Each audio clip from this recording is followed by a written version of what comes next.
नमस्कार, 7 I news में आपका स्वागत है और मैं मोहनलाल मोदी प्रस्तुत हूँ आपके सामने कार्यक्रम लेके खास मुलाकात में हमारे साथ आज मौजूद हैं स्टूडियो में मिस्टर नितिन खरे जी का स्वागत है।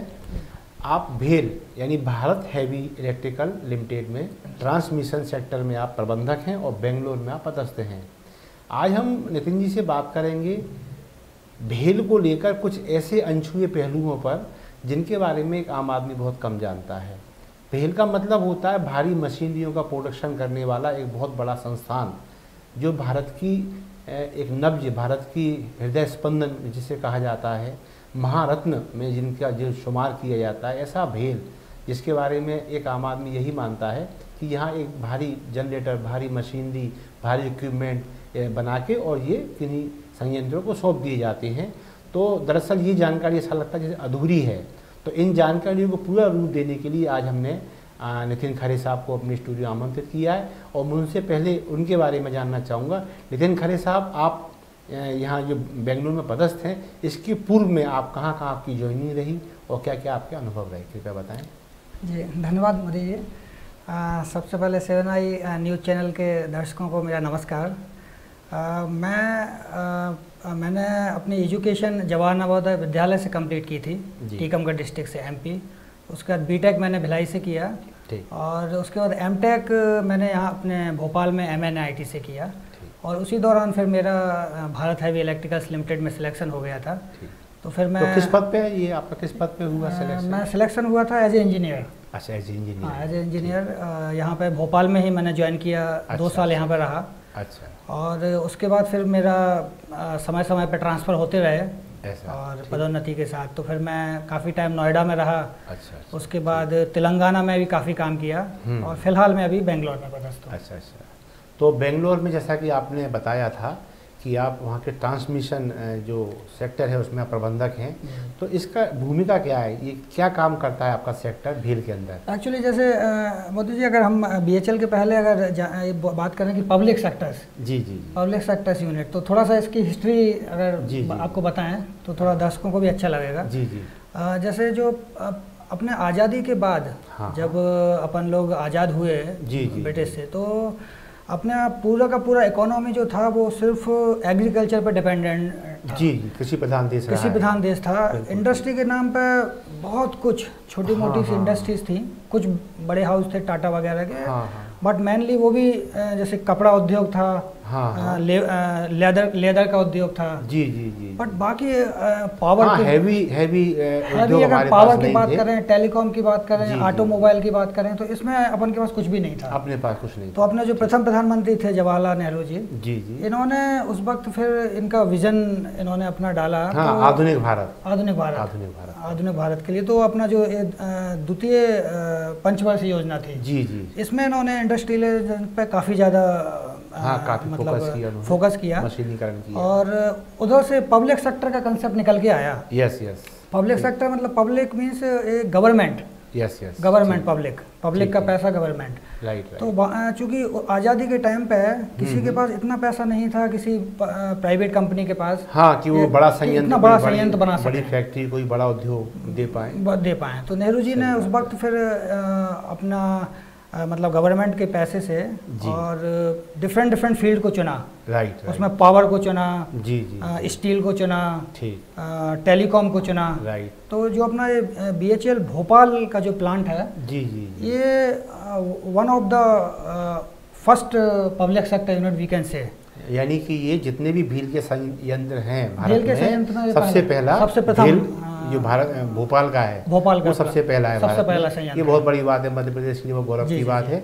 इससे बड़ी बात ये है कि स्वयं पंडित जवाहरलाल नेहरू ने इसका शिलान्यास किया, बहुत बड़ी बात है। तो अब ये बताएं मुझे कि कितने संयंत्र भारत में हैं भेल के और कितने एम्प्लॉय को ये रोजगार दे रहा है, ये थोड़ा सा। जैसे भेल के करीब 17 मैन्युफैक्चरिंग प्लांट हैं ऑल ओवर इंडिया, पूरा पंजाब से लेके अपना साउथ तक, तिरुचिरापल्ली तक, बिल्कुल हर एक काफ़ी स्टेट्स में फैले हुए हैं। अच्छा। और अराउंड 40,000 के आसपास अपना एम्प्लॉय स्ट्रेंथ है। अच्छा। तो अच्छा, ये जो आपके जो हैवी जो संयंत्र आप बनाते हैं, मशीनरी बनाते हैं, पर्टिकुलर किसी क्षेत्र विशेष के लिए या किसी भी भारत में हम ये मान के चलें कि हर संयंत्र में आपकी मशीनें लगी हुई हैं? नहीं, ये एक्चुअली हम लोगों का मेन बिजनेस तो पावर प्लांट में ही है। अच्छा, मेन पावर प्लांट। इसके अलावा लेकिन बाकी फील्ड्स में भी बीएचईएल काफ़ी काम कर रहा है। रेलवे में देखने को मिलता है बीएचईएल है, रेलवे में अपना सीमेंट फैक्ट्री में देखते हैं तो बीएचईएल की मशीनें लगी हुई है, स्टील प्लांट में जाए तो वहाँ स्टील में दे रहा है, ऑयल इंडस्ट्रीज में भी दे रहा है, डिफेंस में भी दे रहा है। यानी आप व्यापक हैं। आप जब आधुनिक भारत की बात करेंगे तो भेल को आप नजरअंदाज नहीं कर सकते, नजरअंदाज नहीं कर सकते है ना। तो अच्छा, हम ये मानते हैं कि भेल किसी सेक्टर के मांग पर हैवी मशीनरी बना के दे देता है, तो क्या उसका ये यहाँ तक ख़त्म हो जाता है उसकी जवाबदारी कि हमने मशीन दे दी और उसको उसमें कुछ अब भूमिका रह जाती है क्या भेल की? नहीं, ऐसा जैसे बीएचईएल क्या है कि कॉन्ट्रैक्ट लेता है सभी कस्टमर से, उसके बाद अपना पूरा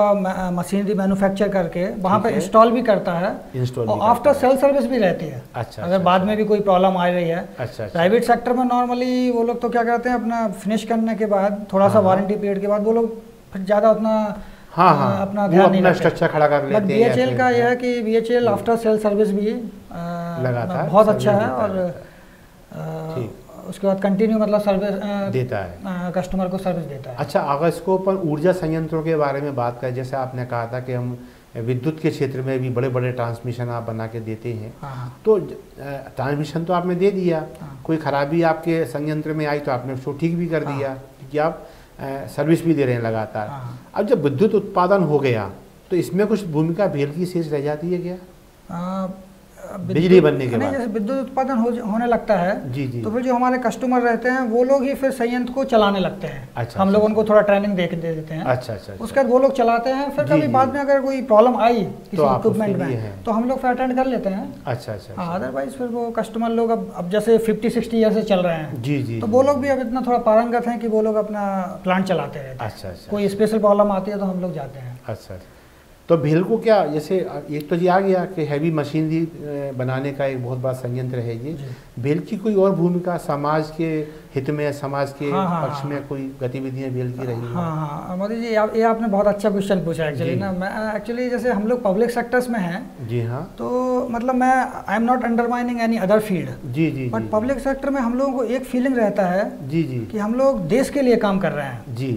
आपको मैं कुछ एग्जांपल दूंगा, मतलब जी, जैसे बीएसएनएल है, जी हाँ, भारत संचार निगम लिमिटेड। बिल्कुल। तो भारत संचार निगम लिमिटेड का काम है टेलीकॉम लाइन। अभी तो क्या है कि कुछ प्राइवेट बड़ी कंपनीज आ गई जी, कुछ समय पहले तक, मतलब 2000 के पहले तक जी, ऐसी जगहों पे जैसे गांव में, छोटी छोटी जगह, पहाड़ी इलाकों में जहाँ पे टेलीकॉम की कोई कनेक्टिविटी नहीं, राइट। तो क्या प्राइवेट सेक्टर नॉर्मली वहाँ पे नहीं जाता है ऐसा, बट चूंकि ये एक पब्लिक सेक्टर है, पब्लिक के लिए काम कर रहा है जी, तो प्रॉफिट को ना देखते हुए बीएसएनएल ने ऐसी जगहों पे जाके टेलीकॉम की लाइन डाली है जी, और जनता को मतलब पूरे देश से कनेक्शन दिया है। ऐसा है। सेम ऐसे जैसे एनएचपीसी है, नेशनल हाइड्रो पावर कारपोरेशन, बिल्कुल, और बीएचईएल भी बैक टू बैक, मतलब एनएचपीसी हाइड्रो प्लांट बनाता है। ऐसा, तो ऐसी जगह पे छोटी छोटी नदियों पे, उत्तराखंड में, कश्मीर में, काफी दुर्गम प्रोजेक्ट एनएचपीसी ने लिए, हाइड्रो प्लांट बनाया, वहाँ पे बीएचईएल ने अपनी मशीनरी सप्लाई की, इंस्टॉल किया। अच्छा।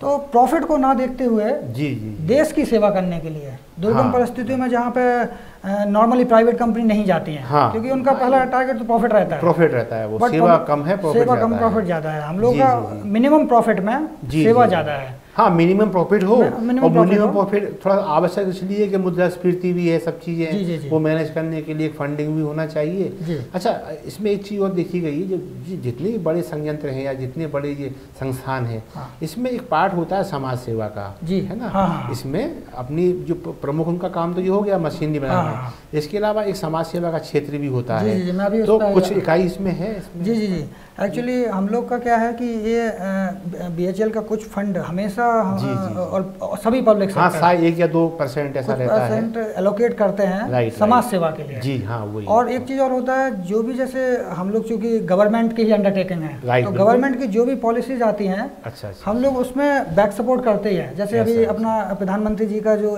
स्वच्छ भारत अभियान है, तो स्वच्छ भारत अभियान जब लागू हुआ जी, उसके बाद BHEL के जहाँ जहाँ संयंत्र हैं, अच्छा, इन लोगों ने अपनी अपनी सिटी में टॉयलेट्स वगैरह कहीं कहीं ऐसे बना के दिए BHEL। तो ये BHEL अपने उसमें परिसर में ही बनाए या उसके बाहर भी गए? सिटी में आम आदमी के लिए, आम आदमी, गरीब बस्तियां हैं जहाँ आदमी कैपेबल नहीं है, वहाँ पे बना के दिए, तो वहाँ भी आप उसमें करते हैं जी। और समय समय पे मतलब जैसे जो लोग हैं जो अफोर्ड नहीं करते हैं मेडिसिन वगैरह को, अच्छा, इन सबको भी कभी कभी हाँ कोई चिकित्सा कैंप लगाया, चिकित्सा कैंप लगवाते हैं, जांच के शिविर लगा देते हैं, जांच शिविर लगाते हैं और किट्स वगैरह मेडिसिन वगैरह डिस्ट्रीब्यूट करते हैं, ये फ्री ऑफ कॉस्ट, ये फ्री ऑफ कॉस्ट। ये हमारे कुछ संयंत्र जैसे तिरुचिरापल्ली वगैरह में है, तो लोग ऑर्फनेज वगैरह भी है। ठीक। तो समाज सेवा में इनका दूसरा जो पब्लिक सेक्टर्स का है जी, ये काफ़ी ज़्यादा इन्वॉल्व रहते हैं। अच्छा, तो अब जैसे आप तो भोपाल रहे हैं आप, है ना, और आपने अदर जो भी प्लांट हैं वहाँ भी अपनी सेवाएं दी हैं, तो भोपाल को लेते कुछ ऐसा विशेष आपको लगता हो, भेल का भोपाल पे कितना प्रभाव है और भोपाल भेल में कितना रचा बसा हुआ है, इस बारे में कुछ बताएं। ये तो मतलब एक्चुअली ना भोपाल को अगर मतलब भोपाल में जैसे मैं रहा हूँ, मैं कहीं भी जाता था जी, तो मैं जब पता चलता था कि मैं BHEL से हूँ, तो सामने वाले से एक इतना रिस्पेक्ट मिलता था जी, मतलब उस चीज़ की कल्पना मतलब करना मुश्किल है। तो मुझे तो भोपाल में तो ये लगता है कि भोपाल और BHEL मतलब एक दूसरे पूरा के जैसे है ना, भोपाल का मतलब भेल और भेल का मतलब भोपाल है ना, भोपाल रचा बसा हुआ है भेल के अंदर, और भेल जो है भोपाल में समाहित है जैसे, है ना। तो यहाँ जैसे आपने बताया इसमें लगभग 40,000 एम्प्लॉय यानी परिवार ऑल ओवर इंडिया इनके ऊपर डिपेंड है, और ये डायरेक्ट एम्प्लॉय हैं, इसके अलावा कॉन्ट्रैक्ट पे तो मतलब काफ़ी बड़ी संख्या में लोग लगे हुए हैं। खरे साहब, इतनी बड़ी सर्विस में आपने मध्य प्रदेश सहित और अन्य राज्यों में भी काम किया, अब बेंगलोर में हैं आप, तो बहुत सारे अधिकारी, बहुत सारे कर्मचारी आपके संपर्क में आए होंगे, कोई ऐसा अधिकारी, कोई ऐसा कर्मचारी जिससे आपको प्रेरणा मिली हो, जिसने आपको प्रभावित किया हो अपनी कार्यशैली से? हाँ सर, एक्चुअली मतलब मैं काफ़ी अधिकारी लोगों के साथ काम किया जी, तो सभी का बहुत अच्छा सपोर्ट रहा। अच्छा। बट अभी जहाँ मैं फ़िलहाल बेंगलोर में हूँ, तो मैं ज़रूर अपने जो मेरे अभी प्रेजेंट बॉस हैं उनका नाम लेना चाहूँगा। हाँ बताएं। श्री VJ राजा सुंदर, जनरल मैनेजर जी। जनरल मैनेजर भेल के या आपकी ट्रांसमिशन? एक्चुअली मतलब हमारे डिपार्टमेंट के हैं, बट भेल के जनरल मैनेजर हैं वो। तो उन्होंने मुझे बहुत इम्प्रेस किया, उनके अंडर में काम करके मुझे बहुत कॉन्फिडेंस भी आया। अच्छा। उनका मैं मतलब उनका एक मंत्र है वो मैं बताना चाहूँगा। उन्होंने ही ऑलवेज सेज कि you take care of works, I will take care of your family. बहुत बढ़िया, बहुत मतलब आप मैं आपको पर्सनली कोई प्रॉब्लम नहीं आने दूंगा, आप काम को कोई प्रॉब्लम नहीं आने देना है। बिल्कुल सही बात है। तो मतलब बहुत ही अच्छे से उनके साथ काम मतलब काम भी होता है और पर्सनल लाइफ भी अच्छी चलती है, प्रेशर भी कम रहता है। हाँ, एक परिवार का भाव संयंत्र में बना रहता है। बिल्कुल, हम सभी परिवार के पार्ट हैं, अंग हैं, सदस्य हैं, और सभी काम हम अपने घर का, अपने परिवार का काम मानकर करें। इस रिस्पॉन्सिबिलिटी से हम कोई काम करते हैं तो निश्चित है उसमें अच्छी सफलता प्राप्त होती है। तो ये थे हमारे साथ नितिन खरे, बेंगलोर से, आप प्रबंधक हैं वहाँ ट्रांसमिशन शाखा में। आपने भेल की वो जानकारियाँ शेयर की हमारे साथ जो आम आदमी को जानकारी में नहीं होती हैं। अमूमन जैसे मैंने स्टार्टिंग में भी कहा था इस कार्यक्रम के में कि हम ऐसा मानते हैं भेल एक भारी मशीनी बनाने वाला एक संयंत्र मात्र है, ऐसा नहीं है। आज नितिन खरे जी के साथ बैठकर उनसे समझने के बाद आज हम ये जान पाए कि दरअसल ये एक मशीन बनाने वाला संयंत्र नहीं, ये धड़कन है इस देश की भेल, और भेल के माध्यम से हम इसे सिर्फ इस रूप में नहीं दे सकते कि इसने मशीन बना के किसी संयंत्र को दे दी है। तो ये सर्विस का काम भी करता है। सर्विस में जो परेशानी आने वाली हैं इसको अत्याधुनिक बनाना है, इसको और डेवलपमेंट करना है, उसमें भेल अपनी भूमिका निभाता है। इसके अलावा सामाजिक क्षेत्र में जब स्वच्छ भारत अभियान की बात आती है, जब निरोग काया होने की बात आती है, चिकित्सीय क्षेत्र की बात आती है, तो भेल को हमने इन सब की चीज़ों में सक्रिय देखा है। और भेल जो है वो जहाँ तक हम मध्य प्रदेश की बात करें तो फिर राजधानी जो हमारी भोपाल है, तो भेल बिल्कुल निसंदेह में कोई शक नहीं है, ये भोपाल में रचा बसा हुआ है। भेल के बगैर भोपाल की और भोपाल के बगैर भेल की कल्पना नहीं कर सकते। और ये बड़े गर्व की बात है कि भेल की शुरुआत भोपाल से है। इन जानकारियों के लिए अनिल जी का बहुत बहुत धन्यवाद, आप हमारे बीच आए, और इन्हीं जानकारियों के साथ हम फिर आपसे विदा लेते हैं। नए कार्यक्रम में नई जानकारियों के साथ फिर उपस्थित होंगे। तब तक के लिए नमस्कार।